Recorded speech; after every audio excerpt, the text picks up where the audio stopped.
Hey, everybody, welcome to the Not Move podcast. We'll be talking about today's MLB games. Give a few, give people a few minutes to join here. There's one game I will not be talking about.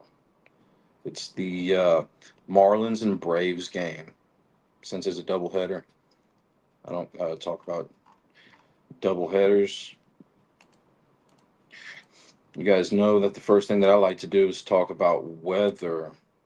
Um, and I like to use rotogrinders.com for my weather updates, as well as swishanalytics.com. I think Swish Analytics does a good job with wind updates. And then Roto Grinders, they just do an overall good job with weather updates, in my opinion. So let's see what they have here. Washington. Okay, that game I believe is already started, right? Or ended, or it's in progress. Okay, let's move on. Angels in Detroit. They're saying that the winds are blowing in around 10 miles per hour. So still, temperatures are nearly 90 degrees. So not too shabby, even with the wind. Cleveland and White Sox. Winds blowing in 10 to 15 miles per hour, a bit in from right field. And it says a bit right to left. Cubs and Cardinals. Hot, humid, winds mostly blowing out to left, though a bit right to left. All right.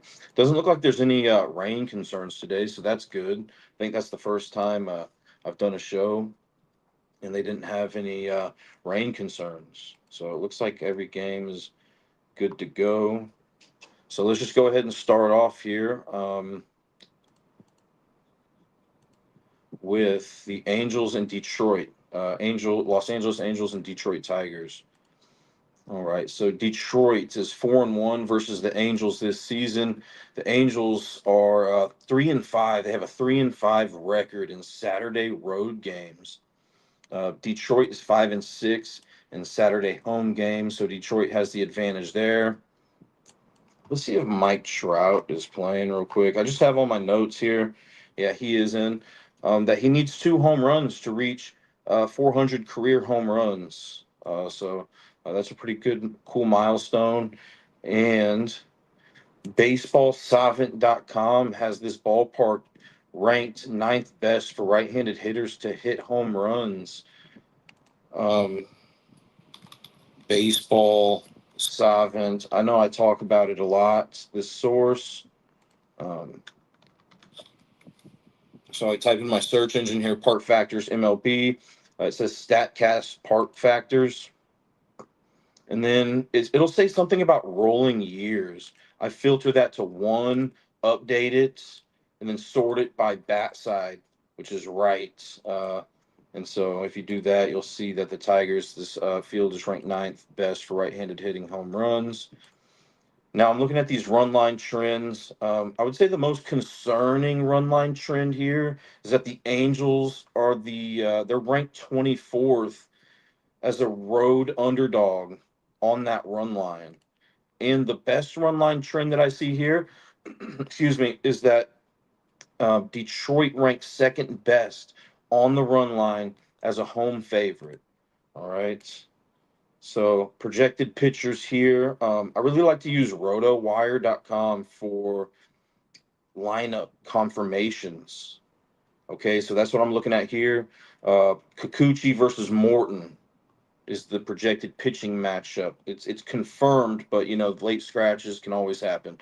It's pretty rare though. Once RotoWire confirms that a lineup is true. All right, so Kikuchi, left-handed pitcher, pitched against Detroit, and the game that he pitched against Detroit was in Los Angeles. The game tonight's in Detroit. So on May 1st, he pitched versus Detroit. Detroit won that game 10-4.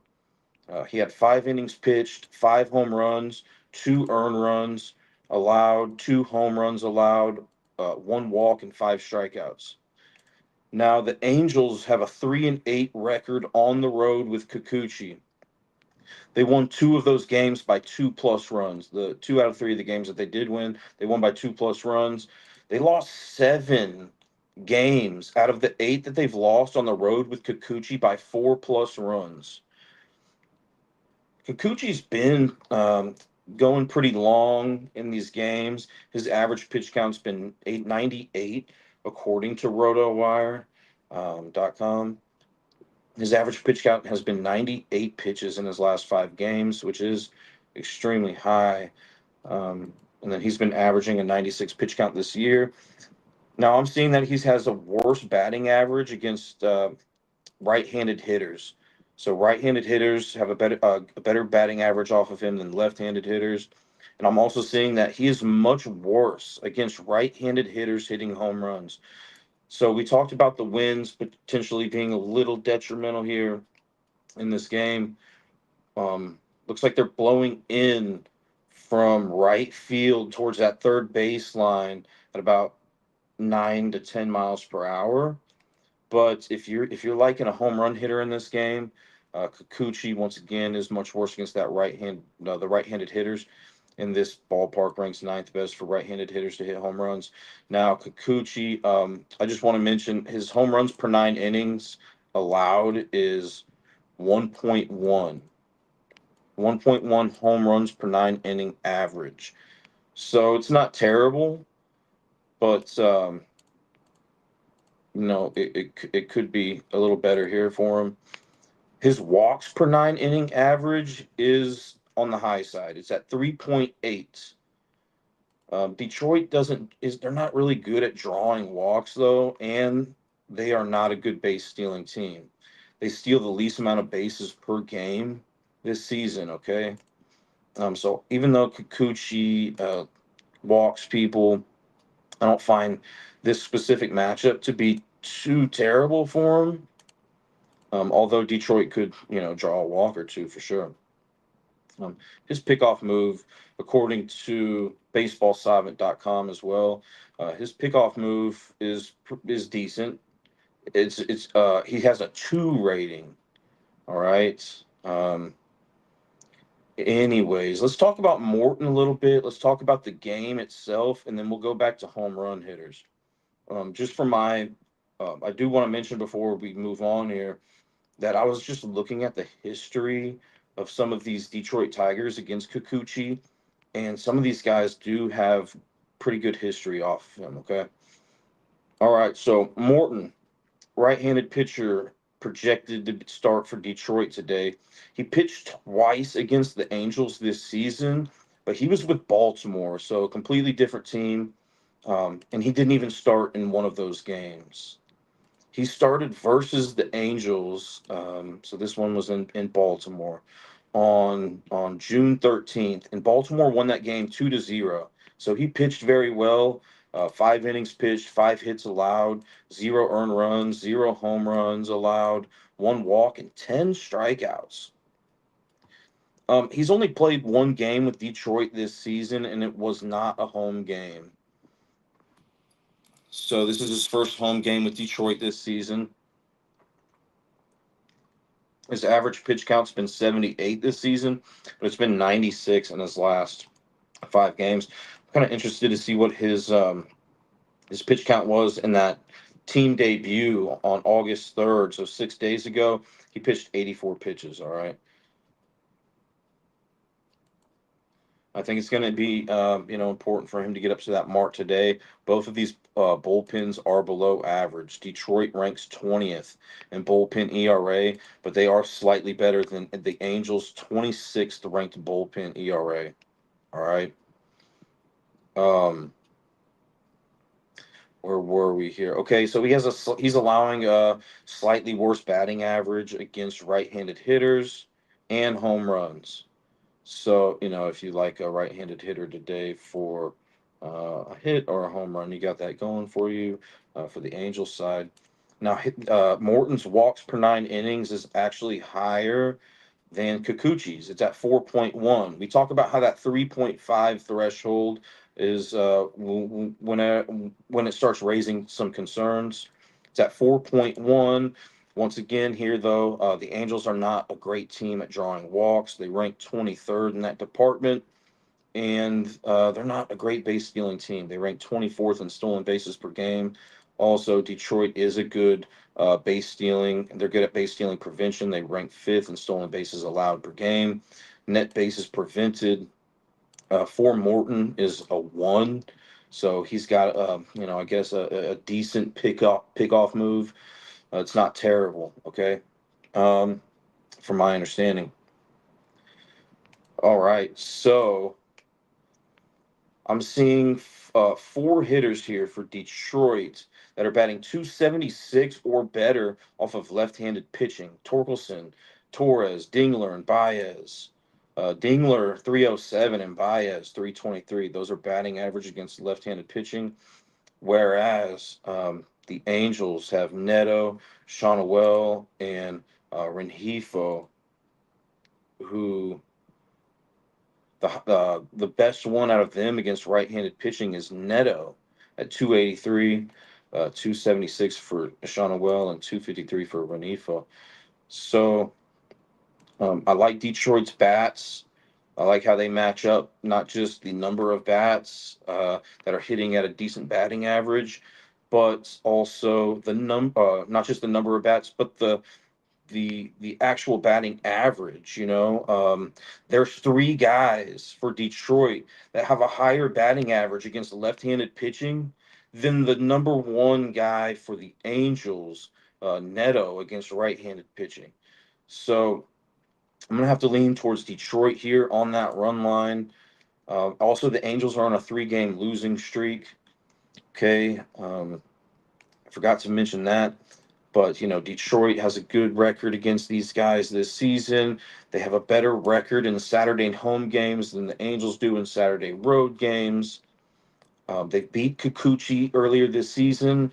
Morton has beat the team Morton was with has beat the Angels earlier this year. Um, we already just talked about the bats, the bullpen. Just see some advantages here for Detroit. So let's go ahead and move on here. All right, Cincinnati at Pittsburgh. What was I gonna look? I'm seeing that the line kind of moved in this game. So let me check it out here on this book.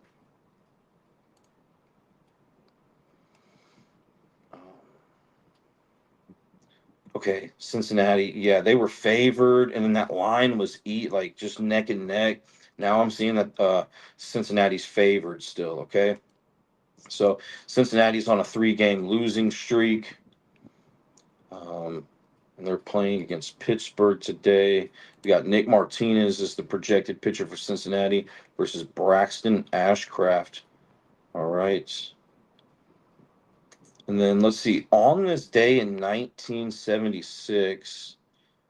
Pittsburgh had a guy, John Candelaria, who threw a no hitter against the Dodgers, and Pittsburgh won that game 2-0. I always like to look at what's happened on this day in history. So yeah, back in 1976, August 9th, Pittsburgh threw a no hitter. The first 20,000 fans in this that attend this game take home a Pirates themed Hawaiian T-shirts. All right. I always like to look at the promotions too.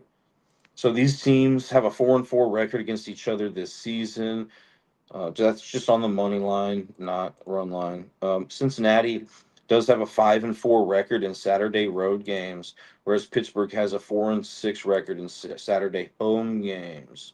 All right. The best run line trend that I see here is that Pittsburgh ranks seventh on the run line after a win. The worst run line trend that I see here is that Cincinnati ranks 24th on the run line as a road favorite. So, I got to give the Pirates an advantage here in regards to run line trend. Now, Martinez, right-handed pitcher, is the projected pitcher today for Cincinnati. He pitched at Pittsburgh on May 20th, and Pittsburgh won that game 1-0. So he didn't pitch terrible, at all. I mean, 6 innings pitched, 4 hits allowed, 1 earned run, no home runs, 2 walks, and 3 strikeouts. What I will say is that Cincinnati does have a 4-8 record on the road with Martinez pitching this season. They won 3 out of the 4 games that they did win by 3+ runs. They lost 4 out of the 8 games that they lost on the road by 2+ runs. So 4 times that they lost on the road with Martinez, they only lost by 1 run. Average pitch count for Martinez has been 80 this season, 81 in his last 5 games. I'm not going to be covering home run hitters in this game unless you guys have a specific question about a player, just because Baseball Savant doesn't have it ranked in the top 10 for right-handed or left-handed hitters. Whenever you're doing, we filter it by rolling years one. Okay. Um, but what I will say about Martinez is he's worse against right-handed hitters in regards to batting average this season, and home runs are about even between lefties and righties. His walks per 9 inning rate isn't alarming. 1.2 home runs per 9 innings, which isn't terrible. So let's move on here. Ashcraft. So from my understanding, this guy is kind of a bullpen guy. So the most he's pitched this season is 3 innings. 3 innings is as long as he's lasted. And I'm not seeing anything here on Roto Wire that's saying that he's in line to pitch longer than that here today. But I think it's important because um, both of these bullpens are pretty even. Now, Pittsburgh does have a slightly better bullpen ERA. They rank 13th in bullpen ERA. Cincinnati ranks 17th. But, with Pittsburgh winning yesterday, I don't know exactly what happened in that game, but we can go take a look real quick. They may be a little depleted, some of their bullpen guys here in this one. Let's go see. Um, Yeah, so it looks like they had 3 guys come out of the bullpen yesterday. Um, and I talk about how important it is to do your bullpen research before these shows. And if not, it's okay. But once again, Pittsburgh's bullpen may be slightly depleted here today. Now, on the flip side, Cincinnati did have a couple guys pitch out of their bullpen as well. All right. So, um,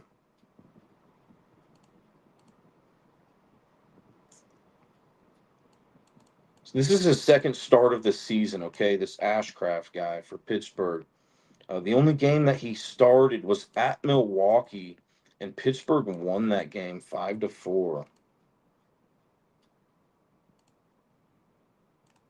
I just wanted to make sure that I was live here. Okay. Yeah, Pittsburgh won that game 5-4. But that once again, that was against a completely different team. Average pitch count for Ashcraft, we already kind of talked about that. It's been 30 in his last 5 games. Most he's pitched is 3 innings this season. He's much worse versus right-handed hitters in regards to batting average and right-handed hitting home runs as well. But it's been a small sample size. He's not allowing a lot of home runs. It's at 0.3 home runs per 9 inning average, which is really good.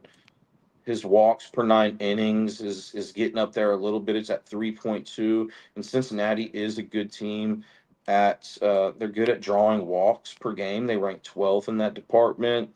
Stolen bases per game. I mean, Cincinnati ranks 14th. Pittsburgh ranks 12th in stolen bases allowed per game. Now, Ashcraft doesn't look like he's the greatest. He has the greatest pickoff move. So I think, there could be a chance Cincinnati steals a bag here today, possibly. Let's see here.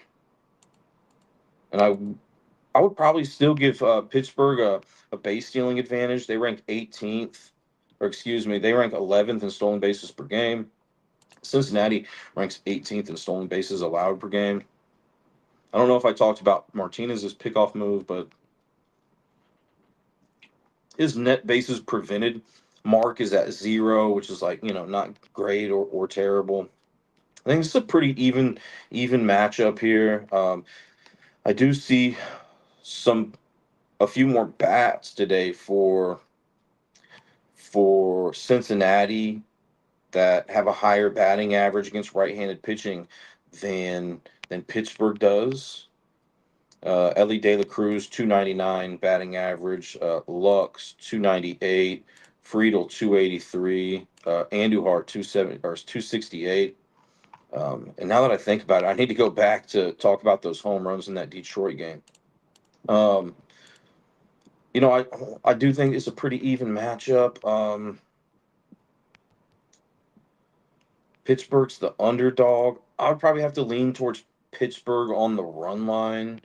I don't feel great about that, and I think like pretty much every time I said that in the last show that I had, the opposite team ended up winning. So, I mean, I would still lean Pittsburgh here, plus that 1.5. But if you like Cincinnati today, don't let me steer you off that. And I do also just want to mention, like, if you want to tail whatever I'm doing or in talking about and saying, please do so with caution. If you're just fading everything, more power to you. Um, but the idea here is for you to, have a decent idea of what you want to play, and are just coming in here for some more data. Um, but yeah, let's go back and look at the home runs here in that Detroit game since I skipped that. My apologies. So I'm looking at slugging percentage versus left-handed pitchers for right-handed hitters. Okay. I'm looking at Torkelson. He's got a 578 slugging percentage against the left-handed pitching. Now, some of you may be saying, what slugging percentage is good? So let me look it up real quick, um, and see what this first source says. Anything above 500 is typically considered good. Okay. Anything above 550 is great. All right. And Torkelson has a 276 batting average against left-handed pitching and a 578 slugging percentage against left-handed pitching. I'm interested to see how he slugs against the slider. All right, Detroit Tigers. We're gonna filter this by year 2025. Minimum pitches, one. Minimum plate appearances, I filter it to 1. Minimum pitches, I filter it to 1. I'm looking at baseballsolvent.mlb.com. So I got all my filters in here. I'm gonna filter it by slugging percentage, and hope Torkelson's slugging um, the 36% used slider pitch from Kikuchi well. He's slugging that at a 492. And out of the notable players that I have here on my list between Baez, Dingler, Torres, and Torkelson, he slugs at the best out of all of these guys. Next up is Javier Baez at 417. Okay. Baez at 417. So that's Kikuchi's most used pitch, is that 36% slider. Next is his four seam. Torkelson slugging that at a 642, which is great. Glooper Torres 483. What about Baez? Baez has seen better days against that pitch type. He's only slugging 330 off of it. And then the third most used pitch by Kikuchi, which he throws at a 15% time, is the curveball. And Torkelson slugging that at a 529. So I'm going to have to lean towards Torkelson here. Also, I'm using Swish Analytics to look at the batter versus pitcher history. So let's see here. Torkelson, 4 at bats, 1 home run, 2 hits. Okay. off of Kikuchi throughout his career, according to SwishAnalytics.com. Now, if you were thinking about maybe going with somebody else, uh, Gleyber Torres, I mentioned him. He does have 2 home runs off Kikuchi, 30, 30 at bats, 33 plate appearances. Okay. And then Baez has 1 home run off of him through 8 at bats, 8 plate appearances, 250. So yeah, I'd have to lean towards Torkelson here for Detroit. Now, home runs are not necessarily something that I love to play, but I know you guys like to talk about them. I like to talk about them too, but um, the wind in this game is just a little concerning, and I wish Kikuchi's home runs per 9 inning average was a little bit higher. But other than that, I like everything, and I like the fact that the Angels have the 26th worst bullpen ERA. And then on the flip side, I think Neto would be the guy I'd be looking for the Angels. Slugging 469 off of right-handed pitching, batting 283 off right-handed pitching. Um, Morton throws that curveball, it's his favorite pitch, 38% of the time. So let's go see who slugs well. And I'm specifically looking for a right-handed hitter here. We did talk about how Mike Trout needs 2 home runs to reach 400 career home runs. And he's slugging that curveball at an 867. So he's smacking that curveball, which is what Morton likes to use. Now we can go look to see if he has any history here. I'm sure he probably does. 18 at bats. He does have a home run off of him. He's only batting 222. Mike Trout, only batting 222. That's his batting average against Charlie Morton. But he has had a home run off of him in his career. But I was thinking more Neto here, but he's not slugging that pitch great. It's at 300 slugging percentage. What about the four-seam fastball? Kikuchi that's his second most used pitch, throws it 30% of the time. Mike Trout slugging that at a 555, Neto 524. And then the third pitch is um, a sinker at 14%. Trout slugging that at a 508. Okay.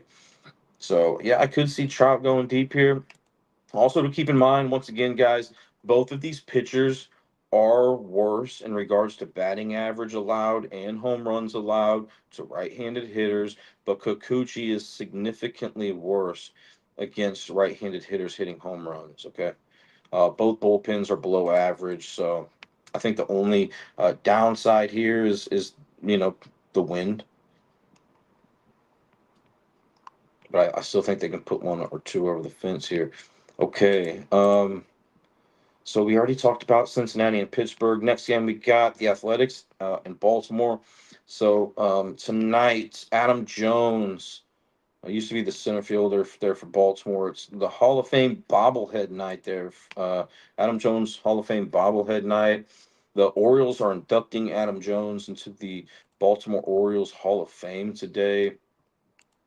So, Baltimore might be playing with a little bit of an extra chip on their shoulder. Now, these teams are 2-2 against each other this season. The Athletics have a 7-3 record in Saturday road games, whereas Baltimore is 5-4 in Saturday home games. So the Athletics have the advantage there. Now, this line was really close last time I saw. Now I'm seeing Baltimore is favored. Okay, so road dog are the Athletics, and a home favorite is Baltimore. So I do want to go look at those run line trends real quick. The Athletics, after a loss, ranks second best on the run line. Excuse me, the 11th best on the run line after a loss, whereas Baltimore ranks 23rd after a win. Okay. Now, the Athletics, as a road underdog, ranks 30, 29, 28, 27, 26th. So that's bad. but they still have the best run line record trend that I see. And then home favorite,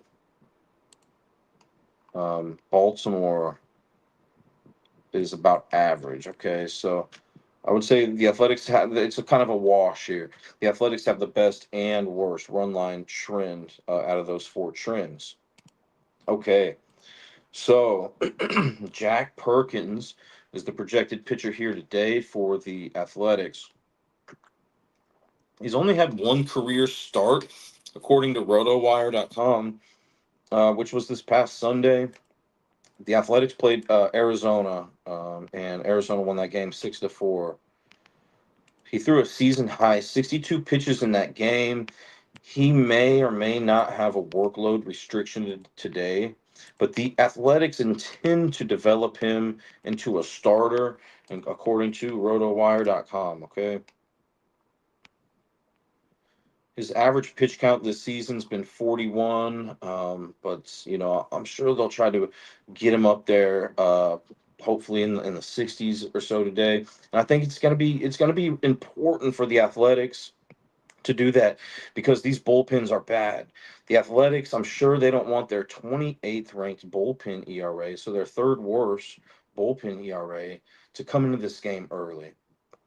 I think there is a better chance that the Athletics have their bullpen come in earlier than Baltimore. Baltimore ranks 25th in bullpen ERA, so they're better in regards to ERA than the Athletics, but both are near the bottom of the league. I do want to just mention, Young is the projected pitcher for Baltimore today. And his average pitch count has been 76 in his last 5 games. So that's why I was thinking, there's a better chance, just based on these statistics, better chance that that the Athletics dive into their bullpen and have to use their bullpen before Baltimore. But I'm seeing that Perkins, once again, the Athletics pitcher, projected pitcher, is about even in regards to batting average and home runs allowed to right-handed and left-handed hitters. Now his walks per 9 inning average is high; it's at 4.0. But Baltimore is not a good team at drawing walks per game. They rank third worst in baseball. Also,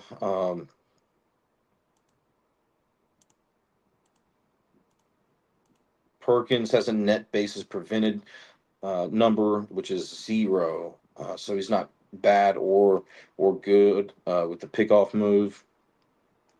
I do just want to mention Baltimore. They rank 16th in stolen bases per game. The Athletics rank 25th in stolen bases allowed per game. So if Baltimore does get on base, I think there's a better chance. Just kind of looking forward here. I think there's a better chance that Baltimore steals some bases today than the Athletics. All right. Um, Young, Brandon Young is the projected starting pitcher today for Baltimore, right-handed pitcher. Hasn't pitched against the Athletics this season. Baltimore has a 2-3 record at home with Young. They won one of those games by exactly 4. The other game was by exactly 1. They lost 2 out of the 3 games that they lost at home with Young by 7+ runs. We already talked about his pitch count. 76 is his average in his last 5. I'm seeing that he's slightly worse against left-handed hitters in regards to batting average and home runs allowed. His walks per 9 inning average is high as well, is at 3.9, and the Athletics are a better team at drawing walks per game. They rank 18th in that department. So I think there's a better chance that the Athletics get walked here today. But I do think Baltimore once again has the better chance to steal bases. The Athletics rank 22nd in stolen bases per game. Baltimore is above average in stolen bases allowed per game. Also, Brandon Young, his net bases prevented mark is at 3. So he's been doing a pretty good job at limiting base runners from stealing on him, from my understanding. So I mean, this matchup is super even here. There's four hitters for both teams that I got my eye on in regards to batting average. Henderson batting 312 against right-handed pitchers. Westberg 275, Mountcastle 266, Holiday 265. Henderson, I'm not going to get into home runs. Oh, yeah, I am. I am going to get into home runs in this game. It's a good home run park. Um, and I'll backtrack here in a second, but Young has a high home runs per nine inning average. It's at 1.7. So if you're thinking about an athletic home run today, the numbers are looking pretty decent here. BaseballSavant.com has this ballpark ranked first for left-handed hitters to hit home runs, and third best for right-handed hitters to hit home runs. All right. So, and Kurtz, man, he has a 348 batting average against right-handed pitching, slugging right-handed pitching at a 732, which is great. So right off the bat, it's probably the first guy I'm going to be looking at. But let's make a game prediction here. Um, I like the fact that the Athletics have they're better in Saturday road games than Baltimore's in Saturday home games. I like the fact that Baltimore's pitcher is probably going to is probably going to throw deeper into this game than the Athletics pitcher. Um, I do think that there's a better chance that the Athletics hit a home run in this game, but I like Baltimore's base stealing advantage more. Um, I think whoever the dog is, I probably like them at +1.5, which is the Athletics here. I just think it's neck and neck. Okay, um, but let's look for a home run hitter here. I'm looking specifically at Kurtz because he's a lefty. We talked about how Young is slightly worse against lefties in regards to home runs allowed. Um, Kurtz has a great slugging percentage off right-handed pitchers, and I want to know about this pitch.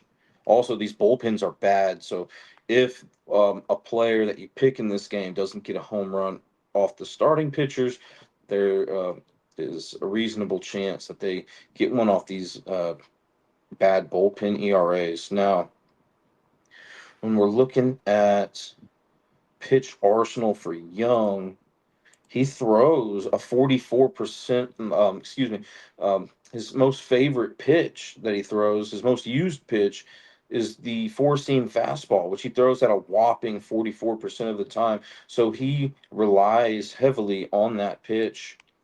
And Kurtz is slugging that at a 676. Um, Now, I don't know what the odds are. I'm sure they're probably, not great. I can just look in my book real quick for cards to get one.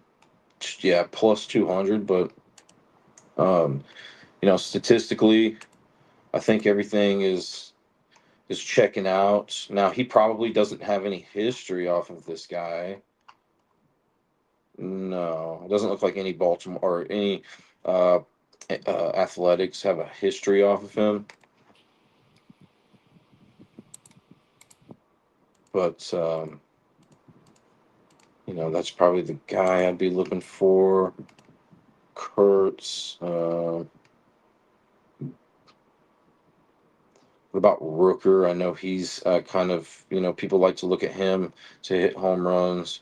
He's slugging 470 off of right-handed pitching, 466 off that four-seam fastball.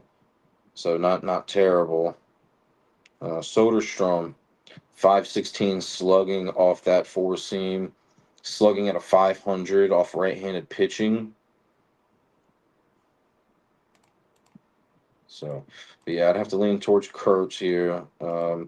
but a more sleepy player. What about Langoliers? Langoliers slugging 543 off the four seam. I don't know what he's slugging against right-handed pitching. The only reason why I didn't look that up earlier is because his batting average isn't great against right-handed pitching. But the next guy I'd probably be looking at is Soderstrom for the Athletics. If you didn't want maybe take Kurtz at plus 200. And then for the Orioles, Gunnar Henderson slugging right-handed pitching at a 528. Um, his batting average against right-handed pitching is 312.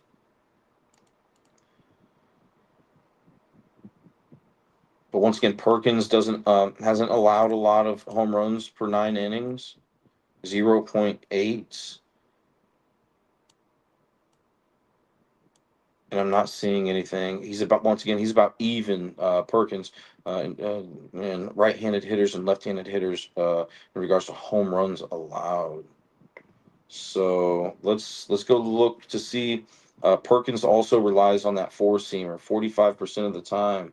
He's been throwing that. So let's filter this by. I'm hoping to see Gunnar Henderson up there. Orioles. In regards to slugging percentage, yeah, 525. That's solid. Um, and then 36% of the time, um, Perkins throws the sweeper. Now, I didn't look at the other pitches for Young because it wasn't as high of a percentage as Perkins' second favorite pitch here. So the sweeper. See if Henderson's slugging a 762 off that sweeper, so I'd have to lean towards Henderson there. But those are the two favorites to hit home runs according to the book that I'm looking at. So it's not really surprising there. And the next guy I would probably look at is Westberg, but I don't want to get stuck too much on home runs here. And that's just because Westberg has a good batting average against right-handed pitching and is slugging it at a solid rate, 485. So at a decent rate, I should say. But yeah, I'd have to lean towards the A's on the run line there, plus 1.5. All right, Cleveland versus the White Sox. So this is Cleveland is one of the hotter teams in baseball right now. They're on a 4-game winning streak, whereas the White Sox are on a 5-game losing streak. So the White Sox are one of the colder teams. And Cleveland they're 7-1 against the White Sox this season. Cleveland also is better in Saturday road games than the White Sox are in Saturday home games. Cleveland has a 6-5 record in Saturday road games, and the White Sox are 4-5 in Saturday home games. This is a good home run hitting park for left-handed hitters, according to BaseballSavant.com. Fourth best for left-handed hitters. So maybe we can find a left-handed hitter. I'm probably just thinking Jose Ramirez. And I'm sure he's probably one of the favorites. Um, but let's look at the game a little bit here. So Cleveland also has the more favorable run line trends. They rank sixth best in baseball on the run line after a win, and seventh best in baseball on the run line as a road favorite. Uh, the White Sox ranked 20th on the run line as a home underdog. But let's talk a little bit about Cleveland's projected starting pitcher here today, Joey Cantillo, left-handed pitcher. He started the last 6 games that he's pitched in. I don't think he started any games before that, but if he did, he wasn't in the game for long. So in the last 6 games that he pitched, 4 of them were road games. Cleveland has a 2-2 record in those games. They won one of those games by exactly 4, one of those games by exactly 1. Now they lost one out of the 2 games that they did lose by exactly 3. They lost the other game by exactly 1. Now, one of those games was at Chicago. So just like today, And Cleveland won 6-5 in extra innings. Cantillo pitched 5.1 innings, 7 hits allowed, 4 earned runs allowed, 2 home runs allowed, no walks, and 6 strikeouts. Now his average pitch count this season's been 38, but it's been 87 in his last 5 games. So I'm looking at his game log here on Roto Grinders, or excuse me, RotoWire.com. His pitch count in his last few games have been 91, 76, 95. So they are increasing that workload for him significantly compared to what he was pitching earlier this season. Um, Anyways, what I'm seeing is that he is worse against left-handed hitters in regards to batting average and home runs allowed. So if you like a left-handed hitter today here, which it looks like the only guy that's truly going to be batting left is Kyle Teal. All right. All these other guys like Caro, he's a switch hitter, Baldwin, switch hitter. So uh, I'm not going to be looking at any White Sox here for home runs just because none of them are really a left-handed hitting a left-handed hitter except Kyle Teal, who only has 2 home runs this season. Um, Not that I don't necessarily think that there could be a home run by a righty or something by the White Sox, but really I'm not looking into it for time purposes. Not Move Nation. All right, so um, what else do we got going on here? Walks per 9 innings is alarming here from Cantillo. It's at 4.9 walks per 9 innings, which is high. The White Sox are decent at drawing walks per game. They rank 16th in that department.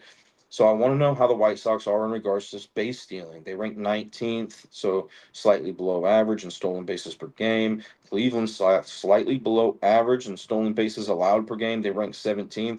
So I think Cantillo's net bases prevented mark is important to look at, and that's at 1. So not great or bad at preventing base stealing. All right. Something that I would maybe do if you're really interested in this game is look at that box score on. Um, um, I didn't write the game or the date down, but let me just go look. I can find it easily. April 10th. It looks like. Or hold on. No, it was July 13th. July 13th, Cleveland and the White Sox. And I would just kind of maybe go look to see how many White Sox stole bases against Cantillo. Anyways, Burke, right-handed pitcher for projected right-handed pitcher for the White Sox today. Pitched at Cleveland on April 9th, and Cleveland won that game 3-2. So we've seen 2 games with these 2 pitchers where Cleveland won by exactly 1 run. And Burke didn't pitch terrible. Only 3 innings pitched, 3 hits, 3 earned runs allowed, 1 home run, 4 walks, 4 walks. Um, and his walks per 9 innings high too, and 4 strikeouts. He also pitched versus Cleveland less than a month ago on July 12th, and Cleveland did win that game by 4 runs. Final score was 6-2. Now he pitched longer in this game. 5 innings pitched, 3 hits allowed, 2 earned runs, no home runs, 2 walks, and 5 strikeouts. The White Sox are 6-6 at home with Burke on the money line. They won 5 of those games by 2+ runs, and then out of the 6 games that they lost at home with Burke, they lost 4 of those games by 4+ runs, and the other 2 they lost by exactly 1 run.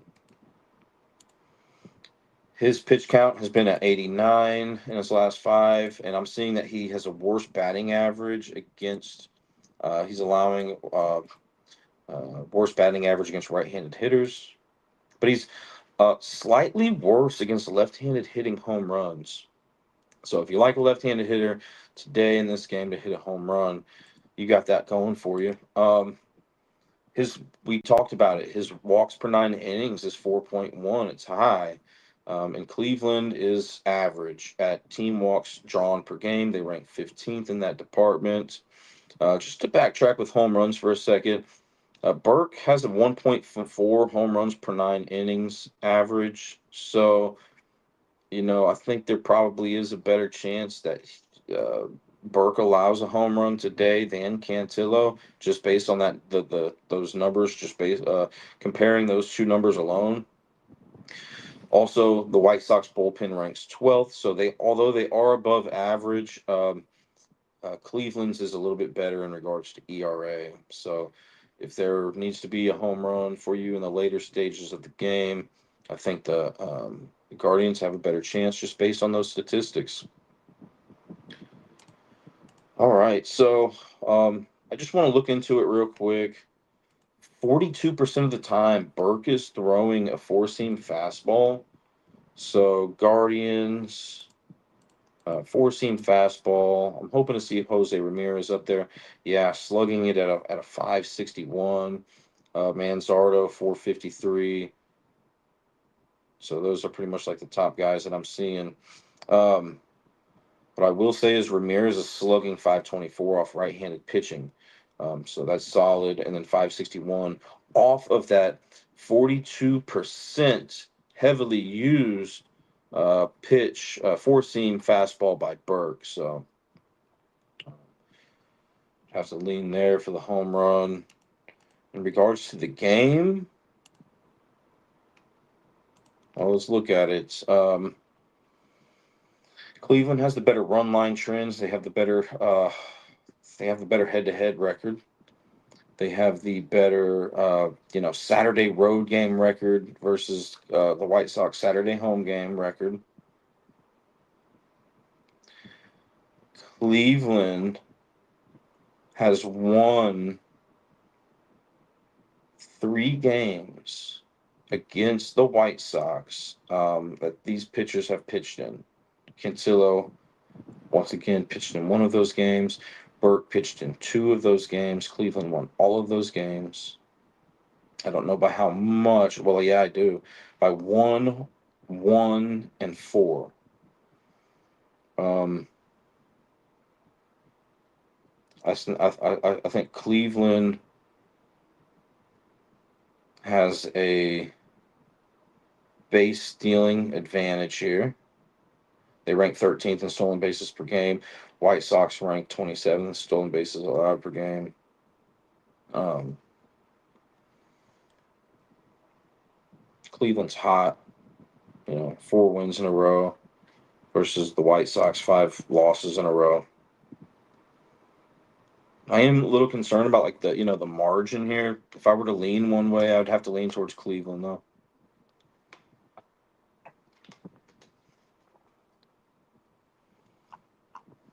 Moving on. Got the Mets, who are a cold team as well. They've lost 5 in a row at Milwaukee, who's a hot team. I think they're the hottest team right now in regards to win streaks. They're on a 7-game winning streak. It's a Yelich bobblehead night for the first 25,000 fans there.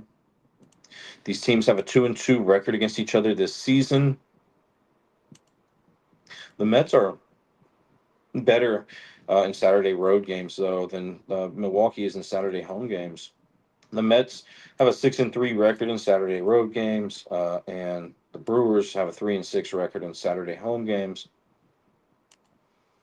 Um, Something nerdy that I looked up here is that Milwaukee has won on this day, so on August 9th, the past 3 seasons. So in 2024, 2023, and 2022, they won on this day. Milwaukee, after a win on the run line, has the best run line. They rank fourth. They have the best run line trend in this game that I'm seeing. They rank fourth after a win on that run line. And the Mets have the worst run line trend that I'm seeing here. They rank 22nd on the run line after a loss. Montas projected. Now, I don't think he's projected to start, but I think Montas is projected to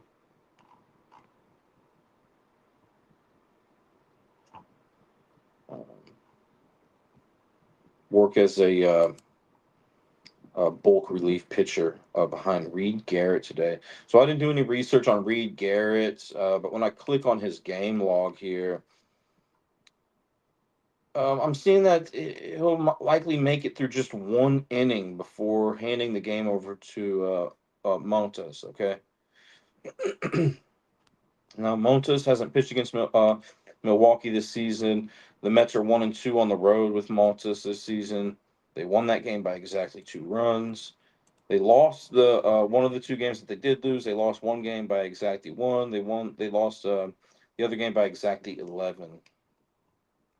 His pitch count in the last 5 games has been 85, and throughout the season, he's worse in regards to left-handed hitting batting average and home runs allowed.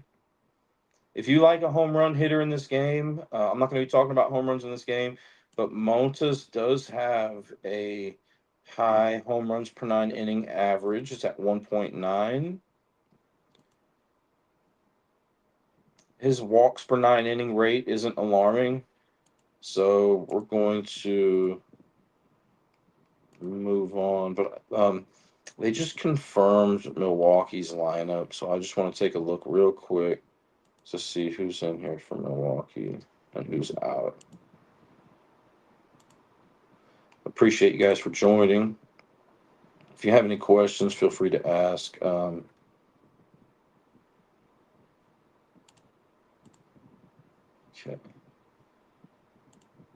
All right. And then Myers, projected starting pitcher today for Milwaukee, has just been recalled from AAA on Friday.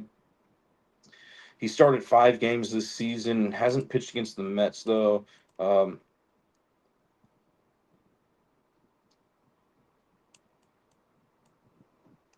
Let me look at something real quick.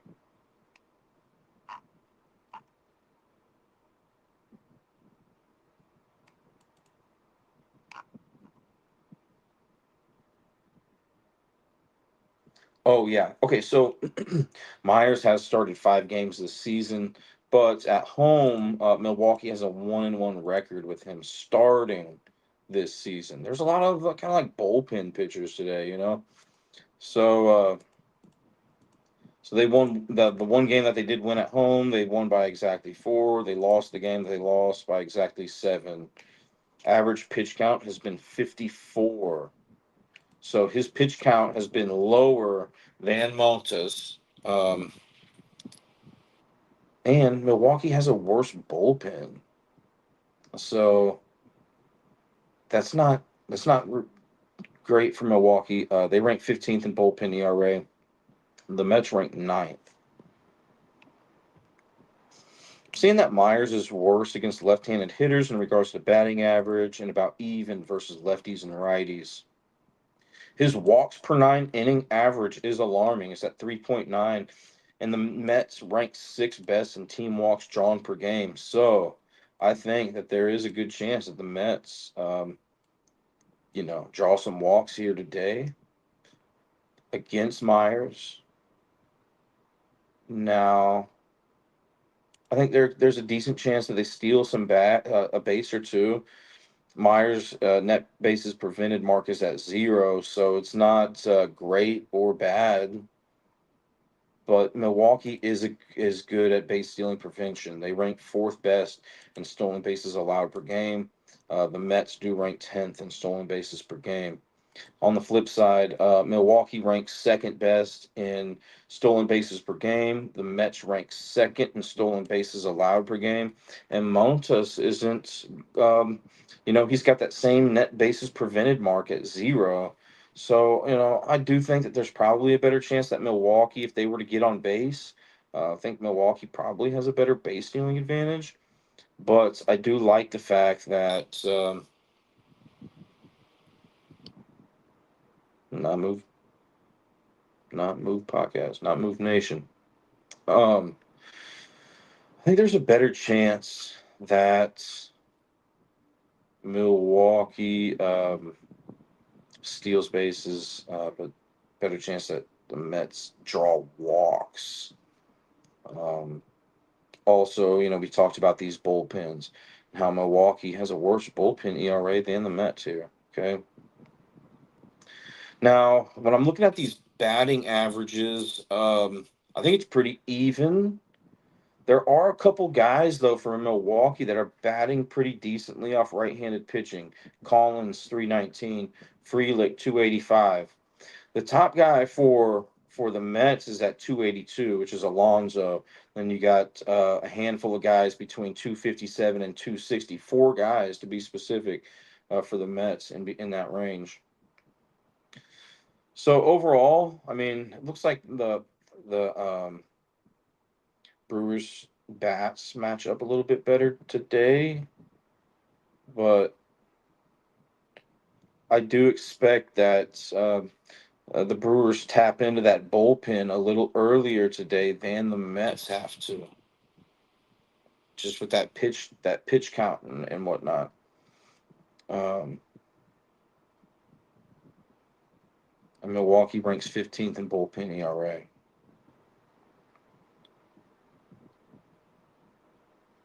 So it's dangerous going against a hot team like Milwaukee.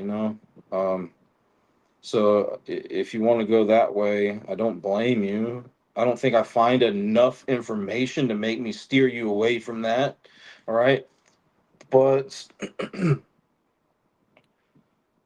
I think I'll have to lean with the Mets in this one.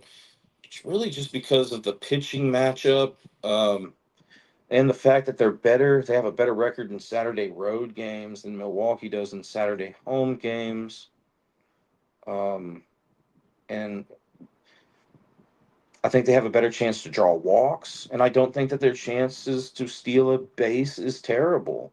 I don't think Milwaukee has a severe base stealing advantage here. I think the Mets just, you know, um, plus 1.5 though is where I would lean.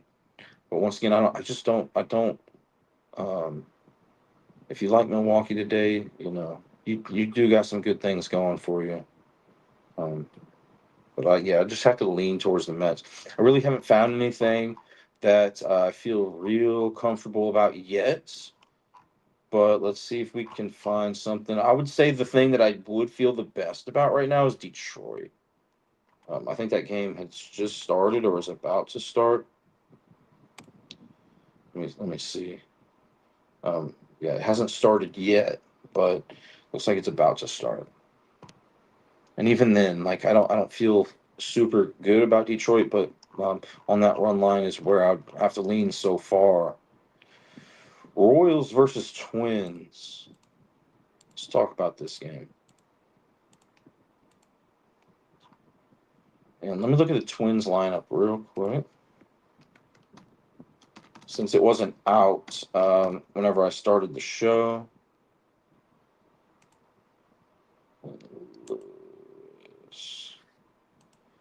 All right. Um, Bad trend here for Kansas City. They have a 1-8 record in Saturday road games. These teams are 4-4 against each other this season.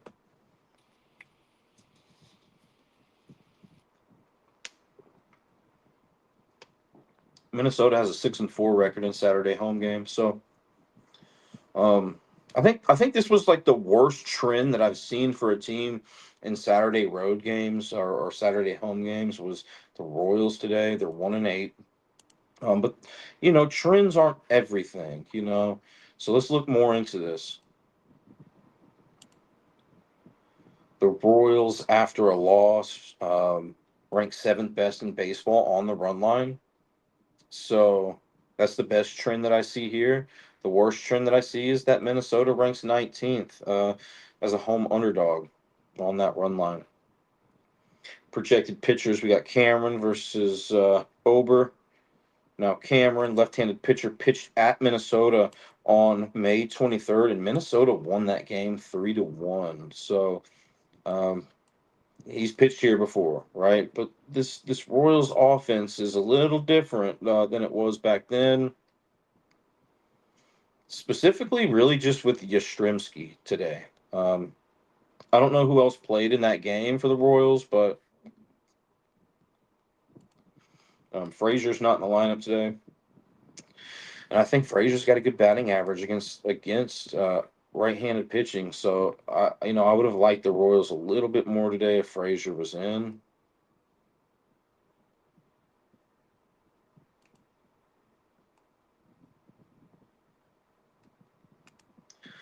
Let's look here. So yeah, Cameron. Minnesota did win that game 3-1, but he pitched 6.2 innings, 4 hits allowed, 1 earned run, 1 home run, 1 walk, and 8 strikeouts. Kansas City does have a 2-5 record on the road with Cameron. They did win both of those games by 3+ runs. And then they lost 3 out of the 5 games that they lost on the road with Cameron. They lost 3 of those games by 2+ runs. The other 2 games were by exactly 1. Average pitch count's been 96 in his last 5 games. I'm not going to be covering home runs in this game, but Cameron is worse against right-handed hitters in regards to batting average allowed, and then slightly worse against left-handed hitters hitting home runs. It's a small sample size, though. Walks per 9 innings allowed, or average is not specifically high. His home runs per 9 inning average isn't specifically high there. He has a decent pickoff move. Now, Minnesota is not a speedy team. They rank 26th in stolen bases per game. The Royals are the best base stealing prevention team in regards to stolen bases allowed per game. They rank first in baseball. Um, Now, Over pitched the pitcher projected a pitch for Minnesota today. Pitched at Kansas City on April 10th, and Kansas City won that game 3-2. 6 innings pitched, 5 hits allowed, 1 earned run, 0 home runs, 1 walk, 4 strikeouts. Um, so the Royals beat him already this year. They also beat him on May 25th. Kansas City won 2-1 in extras. So the Royals have beat Ober twice this season by exactly 1 run. And from my understanding, Royals are favored today. So, um, you know, on that run line, I think it is just a little scary, they, uh, just because of that trend. But these are 2 different teams now. Honestly, I'm looking at the way the Royals bats match up against the right-handed Over and the Twins. And I'm just liking the Royals a lot more in regard to that. It's probably like the most lopsided in regards to batting average versus the hand that the opposing pitcher's throwing with. It's probably like the most lopsided thing I've seen today. Um, the Royals have 6 guys batting 257 or better against right-handed pitching, whereas Minnesota has 3 guys that I'm looking at. Lewis batting 250, Jeffers 268, and Lee 278 off left-handed pitching. The Royals also have a big bullpen advantage here. They rank 11th in bullpen ERA. Minnesota ranks 24th. But let's talk about Ober a little bit more here. Minnesota's 5-4, 5-4 at home with Ober, and lost 4 of those games and lost 4 in a row. So looks like they went 5-0 at home with Ober, and now they've lost 4 in a row. They won 4 games by 2+ runs out of the 5 that they did win. They won 4 of those by 2+ runs. And then they lost 3 out of the 4 that they lost at home with Ober. They lost by 2+ runs. Average pitch count is 95 in his last 5 games. I would expect both of these guys to um, make it about the same distance in this game, just in regards to pitch count. And I think it's more important for Minnesota's pitcher to do that, considering that they have the 24th ranked bullpen ERA.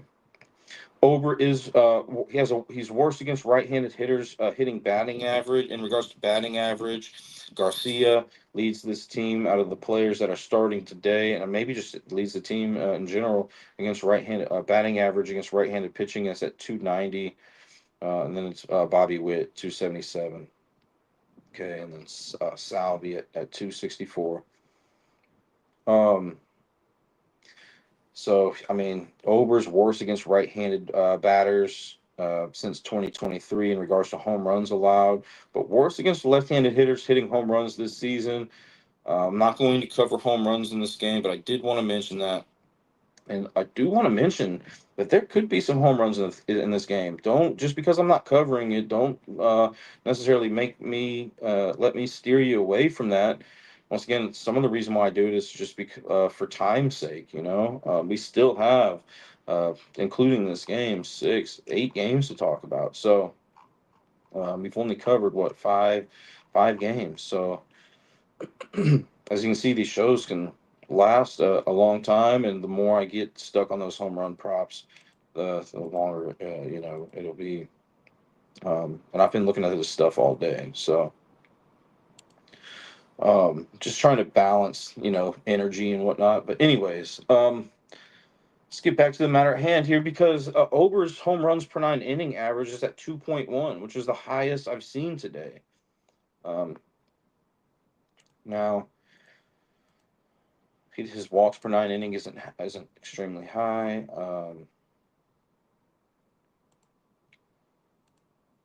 We already talked about how I really like how the Royals bats match up more against right-handed pitching than Minnesota's against left-handed pitching. I think the Royals have a base stealing advantage today. I do lean towards the Royals in this game, even though they're 1-8 in Saturday road games.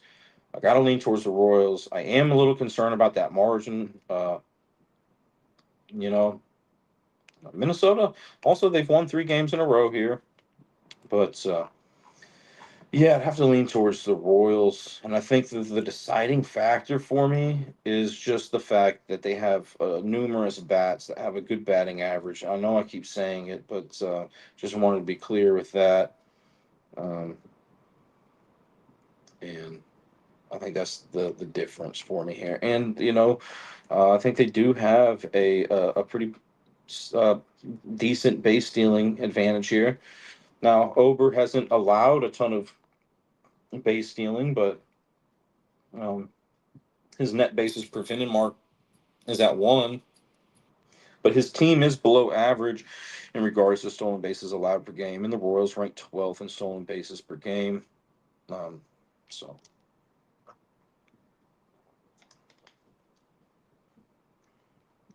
um, I got to take a quick break. I'll be right back, guys.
All right, so let's move on here. Philadelphia at Texas. Thank you for your patience, everybody. That was cool what you did there. Uh, Not Move Nation. Okay, so Philadelphia at Texas. So on this date in 2023, Michael Lorenzen threw a no hitter. He was with the Phillies at that time. Lorenzen, that's funny because we were just talking about the Royals, he used to pitch for the Royals or still does. Anyways, um, threw a no hitter against Washington, and Philadelphia won that game 7-0. The Phillies are 1-0 against Texas this season. The Phillies are 6-3 in Saturday road games. Texas is 8-2 in Saturday home games. All right. Both of these teams have very favorable run line trends, but Texas does have the most favorable one. They rank first as a home favorite in baseball, whereas Phillies, after a win, rank 21st. So they're not great after a win on that run line trend in regards to what they're ranked compared to the rest of the league. Now Lazardo, left-handed pitcher, projected to pitch here today for the Phillies. Hasn't pitched against Texas this season. The Phillies are 6-5 on the road with Luzardo this season, and won 5 out of 6 of those games by 3+ runs. The other game was by 1 run. Anytime I don't specify, sometimes you'll hear me say, this team is 6-0 with this pitcher on the road this season. And if I say that they won 5 of those games by 3+ runs, the other game they only won by a run. Okay, so just wanted to be clear there. But yeah, 6-5 on the road with Luzardo. This season, won 5 of those games by 3+ runs. They lost 4 out of 5 games by 2+ runs. Average pitch count's been 93, not only this season but in his last 5 games, which is important because the Phillies do have the 23rd ranked bullpen ERA compared to the Texas Rangers' 4th ranked bullpen ERA. I'm not going to be covering home runs in this game, but Luzardo is much worse against right-handed hitters in regards to batting average and home runs allowed. Walks per 9 inning average isn't terrible. It's at 3.1. And then the home runs per 9 inning average isn't terrible either. It's at 0.9. So both are, above um, that threshold for me to be concerned about. Is this guy going to walk a ton of guys? Is this guy going to let up a bunch of home runs? Now, excuse me, man. DeGrom, projected pitcher today for Texas, hasn't pitched against the Phillies this season. Texas is 9-2 at home with DeGrom this season, and they won 6 of those games by 2+ runs. They lost one of the games. They did lose by exactly 3. So, um, so Texas with 10 games, right? Are they a big favorite? They're not a big favorite. I know some people like to adjust that run line a little bit and maybe make a little bit of a what some would call a safer play, right? So out of the 11 games that Texas has played at home with DeGrom this season, Texas either won that game or lost by exactly 1 in 10 out of those 11 games. So if you were thinking about Texas plus 1.5 today, you got that going for you. Um, Average pitch count's been 91 this last 5 games, 87 through for the season. Seeing he has a slightly worse batting average allowed to right-handed hitters, and then worse versus left-handed hitters in regards to home runs allowed. Okay, um, walks per 9 inning average isn't insane, but his home runs per 9 inning average is, a little higher. It's at 1.3. I think we've seen a few other pitchers today with a worse home runs per 9 inning average, but Degrom can throw a home run to somebody. Um, And I just want to say that if the Phillies get on base here today, they're a good base stealing team. They rank 6th best. And not only is Texas bad at base stealing prevention, I wouldn't say bad, but I'd say below average. They rank 19th. But DeGrom doesn't have the greatest, you know, uh, pickoff move, or people seem to have attacked him on the bases because his net bases prevention mark is at -3. All right. We did talk about how Texas has a very sizable bullpen ERA advantage. They rank 4th. and the Phillies ranked 23rd. In regards to stolen bases per game, I mean, both of these teams are good at stealing bases, but I do have to. But Lazardo is at -2 in his net bases prevented mark. But as a team, the Phillies are better at base stealing prevention. They rank eighth best. Texas ranks 19th. The Phillies as a road underdog here, I'd have to lean towards them plus 1.5. But you know, we talked about Texas's 9-2 record at home with DeGrom. And how they're 8-2 in Saturday home games. They're the best team in baseball on the run line as a home favorite. I mean, I don't feel good about this one at all. And Texas is a team that is kind of tough for me to pinpoint sometimes, to be honest with you. But I do like how Bryce Harper is batting 262 against right-handed pitching, and there's four other guys on the Phillies that are better than that. In regards to batting average against right-handed pitching, whereas Texas has Seager at 252, Berger at 259, and Haggerty at 338. You know, so I do like the number of bats that the Phillies have in regards to the batting average against the right-hand Degrom. Than I more so than I like Texas's bats against the left-handed Luzardo. But you know, this is probably the game that I feel least confident about.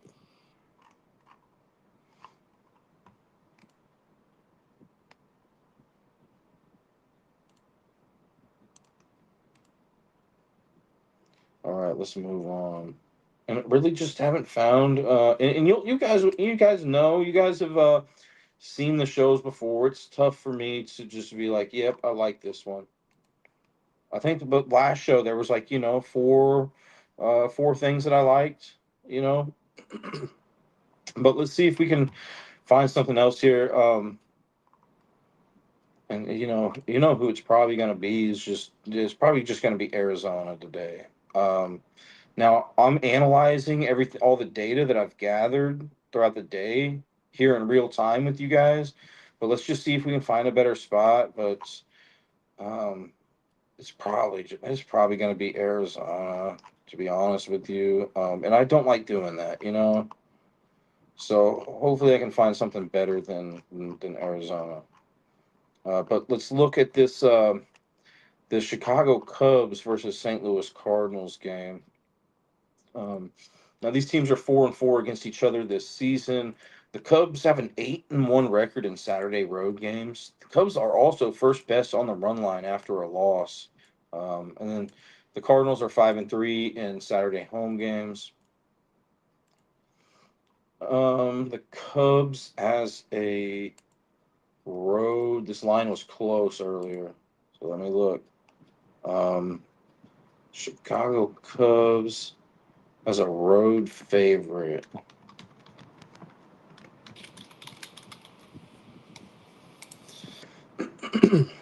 Chicago Cubs as an away favorite. Also, guys, like a big part of this show is so you don't have to do this research. Now, it takes work, obviously, just analyzing it, and hopefully, you have some information to to add what I'm talking about with. But if you don't, that's okay. This is still more information than you had than when you came on, started listening.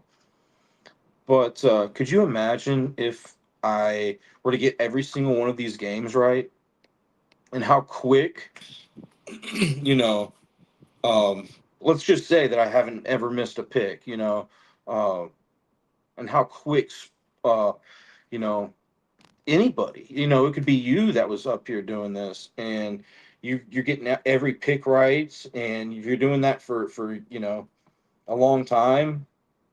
Anytime you would say anything on live, the sports books would change that line uh, probably pretty quickly. You know what I mean? So there is a you know I can do my best to give you, my best play or my best plays of the day, but ultimately, I think we all got to make up our own minds, right? So, anyways, excuse me. Okay, so as an away favorite, the Cubs rank fourth best as an away favorite on that run line, and the Cardinals as a home underdog for ranked ninth best. So I would give Cubs a run line advantage here, a trend advantage. I'd also give them, the fact that they're 8-1 in Saturday road games is great if you like the Cubs today. Now we got Ray versus Palante. So Ray pitched versus the Cardinals on July 4th, and Chicago won that game 11-3. He pitched great. He only allowed 2 hits through 6.2 innings, one home run, 2 walks, and 4 strikeouts. So Ray has started in 7 out of 10 road games that he's pitched in this season. Chicago is 5-2 in those road games that Ray has started this season, and they won all of those games by 2+ runs. And they lost both games by 2+ runs. So every game that Ray has pitched in this season on the road, that he started on the road, that margin of victory or loss was by 2+ runs. Okay. Um, Average pitch count has been 83 in his last 5 games. I will say that the Cardinals have a better bullpen ERA than the Cubs do. The Cardinals do. Ranked seventh in that bullpen ERA. The Cubs ranked 14th. Um,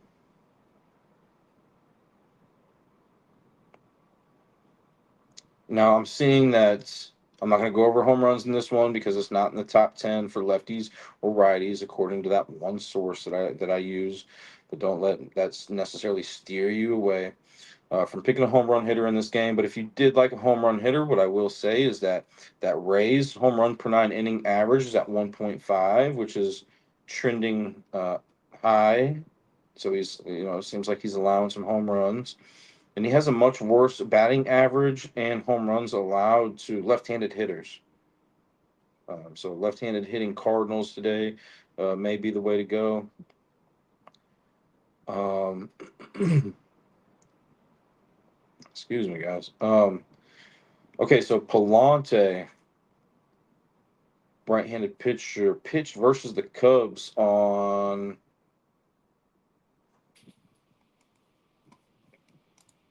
what day was that? I like to give you guys the day that this guy pitched, so you can easily find it if you're trying to look at the box score. Um,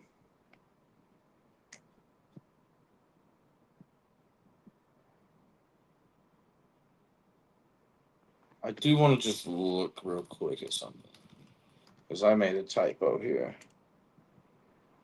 So I'm seeing that he pitched on 8-9, but that's definitely not the case. He pitched versus the Cubs. I got the information right, just the date wrong. Um, so Palante pitched versus the Cubs on 6/26, and the Cubs won that game 3-0. Um, 7 hits allowed through 5 innings, 2 earned runs allowed, 1 home run, 2 walks, 2 strikeouts. The Cardinals have a 5-5 record at home with Palante pitching this season. 4 of those games, they won by 2+ runs, and then they lost 4 out of the 5 games by 3+ runs. Average pitch count 92. Seeing he has a worse batting average against right-handed hitters. He's about even versus lefties and righties. Walks per 9 innings, 3.0, not specifically high. 1.1 home runs per 9 innings, same thing. Um, I do want to look at the base stealing because the Cubs are a good base stealing team, and Palante has allowed some stolen bases. It looks like his net bases prevented mark is at -3. The Cardinals are a team, are as a team are about average in stolen bases allowed per game, but the Cubs They rank third in stolen bases per game. You know, and I'm looking at these lineups. I think that they match up pretty evenly here again. I think I'm just gonna have to lean towards the Cubs here. Um, we saw that Ray that the Cubs have won. The Cubs have won with Ray 11-3, and then the Cubs also won earlier this year when Palante pitched. They won both of those games by 2+ runs. Chicago's 8-1 in Saturday road games, which is a great record, and they rank first on the run line after a loss. I think this team, um, it's another tough one for me to call. I don't feel great about it, but I'd have to lean towards the Cubs there on the run line. Rockies. Rockies. Okay, so Rockies are on a 5-game losing streak. Arizona is who they're playing tonight. It's Star Wars night, which includes a Corbin Carroll Rebel Pilot bobblehead for the first 20,000 fans there. All right, so Arizona's 5-2 against Colorado this season. Colorado is 2-7 in Saturday road games, and the Diamondbacks are 5-5 in Saturday home games. This ranks sixth best for right-handed hitters to hit home runs on BaseballSavant.com. And what I will say is the Rockies pitcher today. I just want to touch base on this real quick. He's allowing 1.9 home runs per 9 inning. So that's pretty high. And the Rockies, as we all know, has second worst bullpen ERA.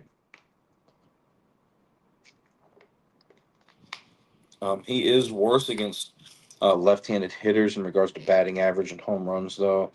He hasn't pitched. Blaylock hasn't pitched against the Rockies against the Diamondbacks this season. The Rockies are 1-2 in the road games that Blaylock has started this season. They won that game by exactly 2 runs.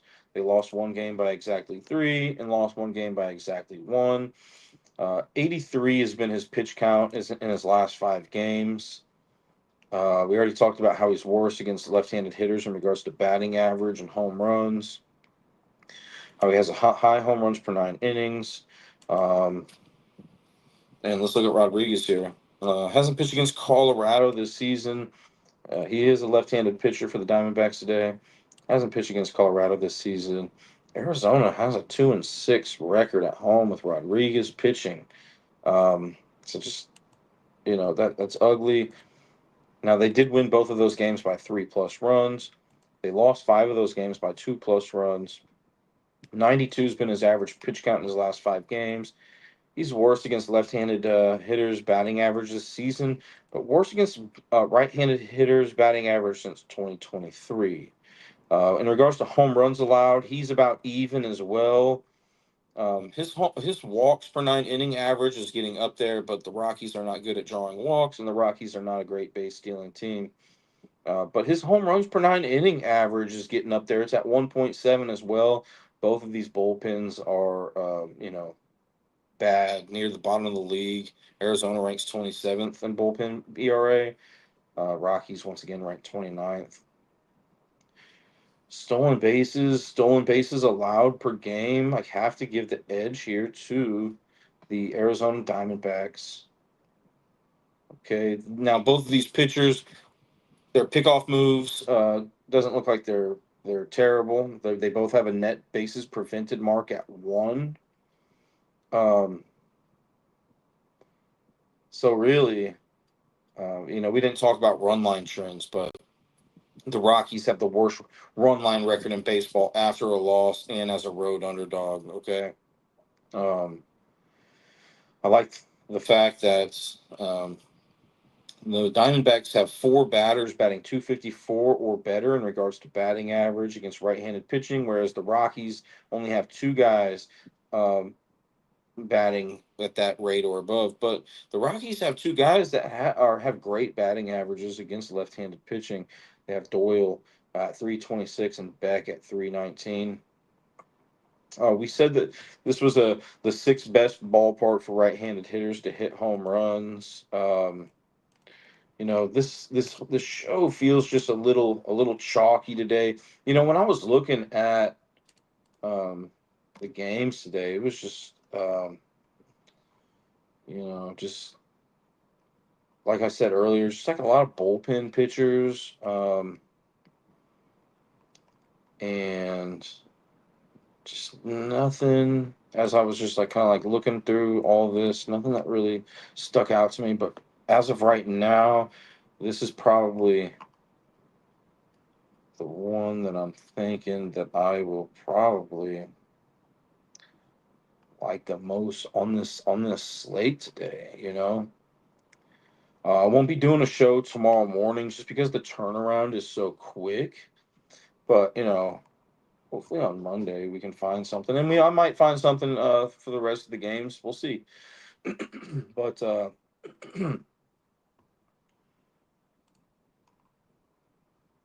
you know, I've already mentioned that you know I like Detroit earlier. They're down 1-0 right now. Looks like they got a man on third with no outs though. Um, but it's tough to not like whoever's playing the Rockies. Now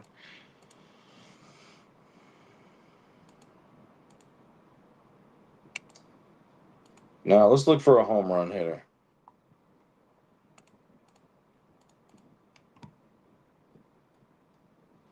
So I don't think you can go wrong really either way here. I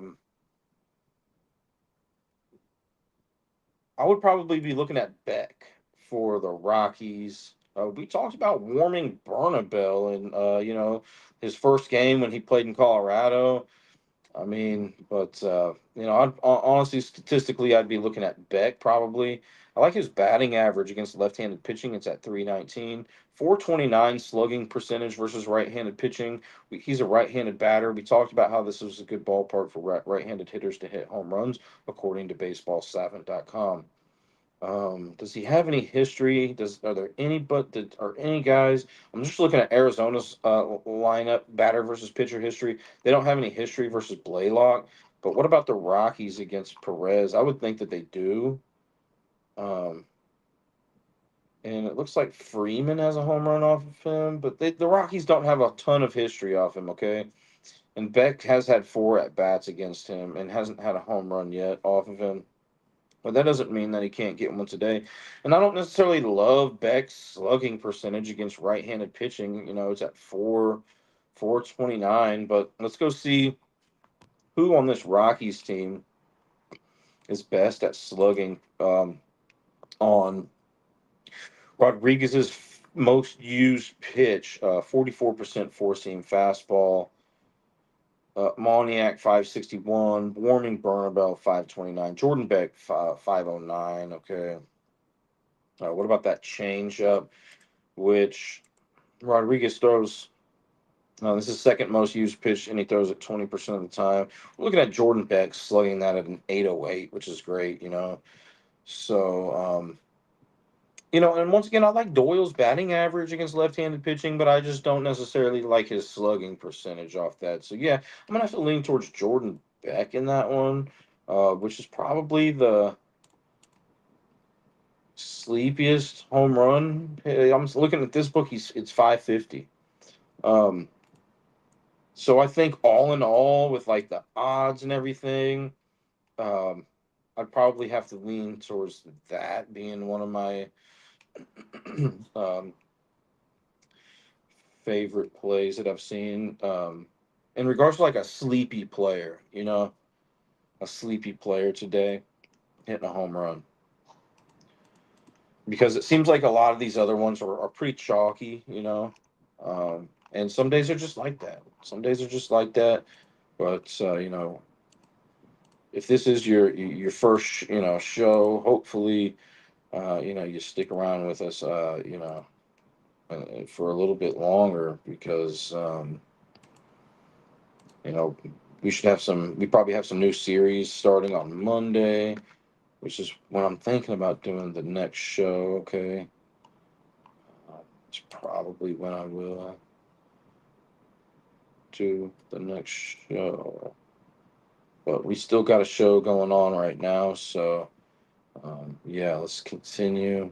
We have um, we have to look at. See, I didn't look at slugging percentage for any of these Arizona Diamondbacks because all of the guys that I was liking with the batting average, they're not right-handed hitters. Okay, so all I'm going to do with the Diamondbacks here, if you're interested in the slugging percentage for each Diamondback, which should all be batting left today, at least the ones that I like in regards to batting average against right-handed pitching, man. Um, Right-handed pitching, Diamondbacks, how do they bat against the 45% used four-seam fastball? How do they slug against that? Corbin Carroll slugging 702. Also against that, he's not a right-handed hitter, but he is slugging 702 off a 45% used pitch by Blaylock today.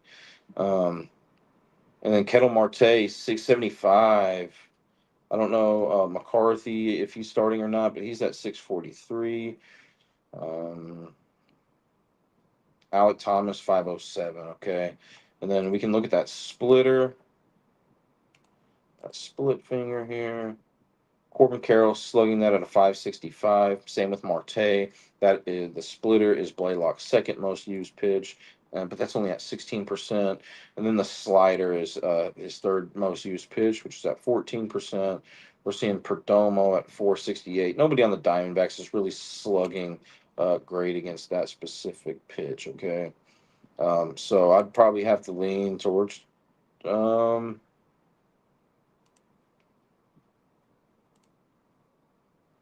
I mean, there's no surprise, right, that Corbin Carroll and Marte are the top guys out the book I'm looking at, and that's probably the way I would lean. Probably the way I would lean. You know, looks like the Tigers just got some run, at least a run, so it looks like they're winning now. Cool. Um, yeah, I'd have to put the Diamondbacks, right up there with Detroit and like comfortability. Um, those would probably be the two best plays statistically that I've seen. Okay, statistically.